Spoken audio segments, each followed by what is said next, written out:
வணக்கம். இந்த நாளில் சின்ன சின்ன வெளிச்சங்களில் இன்னொரு புதிய சிந்தனையை தெரிந்து கொள்வோம். மதிய உணவு திட்டம் யாரால் வந்தது அப்படின்னு ஒவ்வொருத்தர் நாங்கள் தான் கொண்டு வந்தோம்னு சொல்கிறாங்க.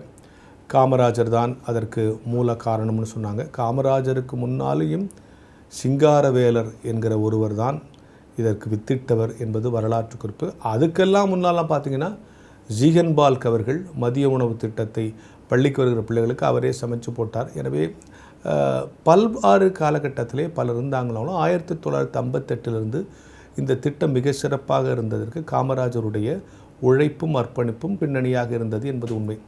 இந்த சிங்காரவேலரை பற்றியும் நாம் தெரிந்து கொள்ள வேண்டும். பெரியாரே தனக்கு வழிகாட்டி என்று இந்த சிங்காரவேலரை சொல்லியிருக்கிறார். முதலில் மே தினத்தை கொண்டாடியவர் இந்த சிங்காரவேலர்.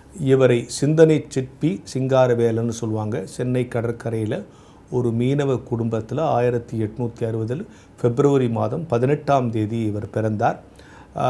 அவர் பிறந்த காலகட்டத்திலே அவர் கூட அந்த பகுதியில் இருக்கிற யாருக்கும் கல்வி கிடையாது.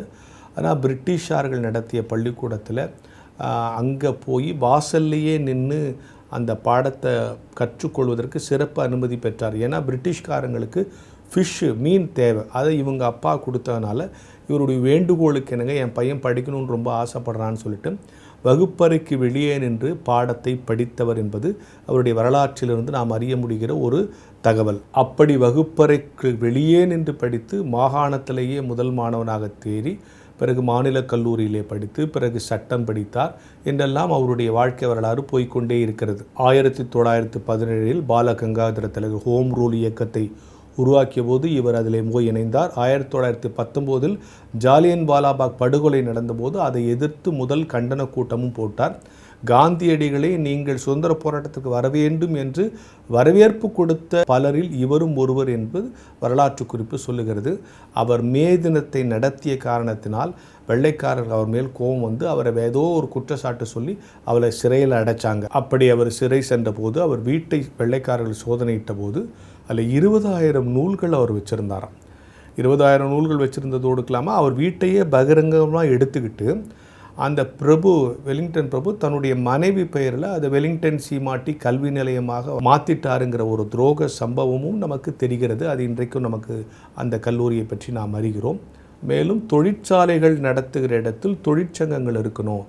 ஒரு தொழிலாளனுடைய பிள்ளைகளுக்கு கல்வி கொடுக்கறதும் அந்த தொழில் நிறுவனருடைய கடமை அப்படின்லாம் சொல்லி பிஎன்சி மில் அந்த பில்லில் இருக்கிறவங்களுக்கு அந்த வேலை செய்கிறவங்களுடைய பிள்ளைங்களுக்கு பள்ளிக்கூடம் நடத்தணுங்கிற முயற்சியெல்லாம் அவர் காலத்தில் எடுக்கப்பட்டது. அப்போ பிரான்ஸ் நாட்டில் ஃப்ரெஞ்சு புரட்சி அப்போது பிள்ளைகளுக்கெல்லாம் மதிய உணவு கொடுக்குறாங்கன்னு கேள்விப்பட்டு அது மாதிரி நம்மளும் கொடுக்கணும்னு சொன்னபோதும் வெள்ளைக்காரர்கள் அப்படிலாம் கொடுக்க முடியாதுன்னு இவரே ஒரு 800 பிள்ளைகளுக்கு தன் சொந்த செலவிலே உணவெல்லாம் கொடுத்து அப்படியெல்லாம் வாழ்ந்திருக்கிறார். எனவே இந்த கல்வி கொடுக்க வேண்டும், கல்வி படிக்கிற பிள்ளைகளுக்கு உணவு கொடுக்க வேண்டும் என்பது காலமாக நம் சிந்தனையாளர்கள் மரபிலே சிந்தனையிலே இருந்து வந்தது. அந்த வழியிலே சிங்காரவேலரை பற்றி நான் அங்கொன்றும் இங்கொன்றுமாய் சில சிறப்பு தகவல்களை சொல்லியிருக்கிறேன்.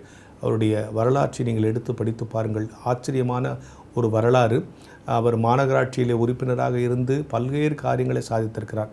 சிந்தனை சிற்பி சிங்காரவேலர் அவர்கள் பல்வேறு வகையில் இந்த மண்ணுக்கு உதவி இருக்கிறார். பல்வேறு புரட்சிகளை முன்னெடுத்து முன்மொழிந்திருக்கிறார்.